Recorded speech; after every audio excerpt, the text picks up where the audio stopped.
So Bret, you have been in the news with a lot of very good news recently. Yeah. Why don't you kind of walk us through what 2015's looked like so far? Okay, so Clypd is about 2.5 years old, Boston-based, venture-backed. So we, I guess the first big piece of news that was out was a few months back that ESPN had selected to begin to enter the programmatic television marketplace. And that was in the Wall Street Journal, and then they made that public, which was good news for us, because they really are pioneering what they're doing. And then I guess that got followed up by an announcement that Discovery had chosen Clypd to be their platform to enable inventory programmatically. And that's really our side. We only work on the sell side, and what we're there to do is to empower the sell side so they can sell programmatically. We don't own, markup, margin, control, carve. We have nothing to do with the inventory. We're just a pure play, technology shop. Okay. So along with that, programmatic TV has been something that's been on the tips of our tongues for, I feel like, the last at least 4 to 6 to 12 years. A lot more smoke than fire. So what's changed? What's changed to make it actually happen? So, I get this question a lot, and I think it's still very early days. And the spaghetti that we have to connect for the TV suppliers, they have an old infrastructure and various infrastructure, non-standards based, wasn't built yesterday. So the first thing to crumble a little bit was their sales channel conflict, and we're doing that by offering private marketplaces direct to the brand or the agency, and we sell to they sell to the agency. So that went away. The real exciting part now is that we were actually able to automate this whole process for them.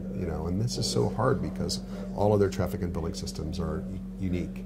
And on top of that, then they don't have an open market like you would have in mobile or display.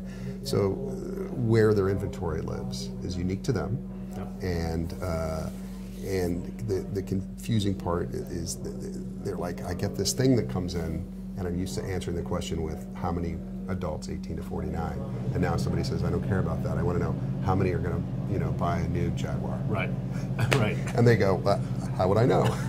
So. This is the exciting spot, and I think the TV people are amazingly great to work with, frankly.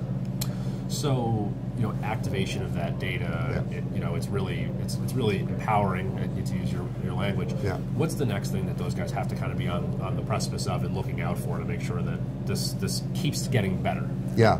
So my feeling is that there's so much work through the course of this and next year just to try to get the data sources to align. So a buy side may have they might have MRI, and the sell side doesn't have an MRI data set. So how do we figure out a way to look at MRI when the sell side doesn't pay for it? So I know the data syndicators are working hard to develop DMPs that we can access. So I would say a TV DMP is the next big hurdle. So do you see that being because DMPs are proliferating pretty quickly, right? There's a couple really good ones in market, they're doing pretty well. They're mostly display oriented. Correct. There's some folks that are getting into the video space and they look to be pretty good. Yeah. How far out is that until it's real for television? I think that Nielsen, and the more I work with them, the more I like them, not to the exclusion of anybody else, but they have this big job of trying to figure out where viewership went to, because my feeling is more people are watching Dancing with the Stars than ever before. It's just they're watching it in time-shifted, device-shifted manner. Yep. So trying to find that user so a brand can say, I want all the Dancing with the Stars people, I don't care when they watch or what they watch on, just when can I have them? And I guess that's that thing that is going to slow this instant DM, because there's not really a source for this yet.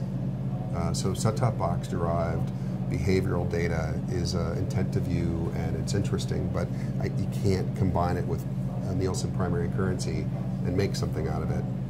These are, one's directional, the other is currency. So do you think their announcement with Adobe as far as the joint venture of having a digital and linear is a step in the right direction?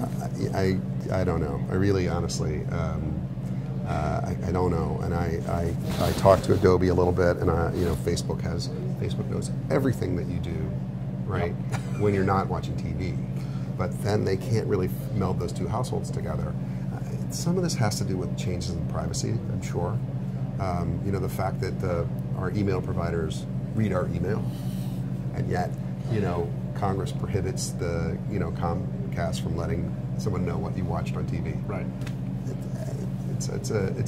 that business is going to evolve, I'm sure. So, great. Thank you very much. Pleasure to see you.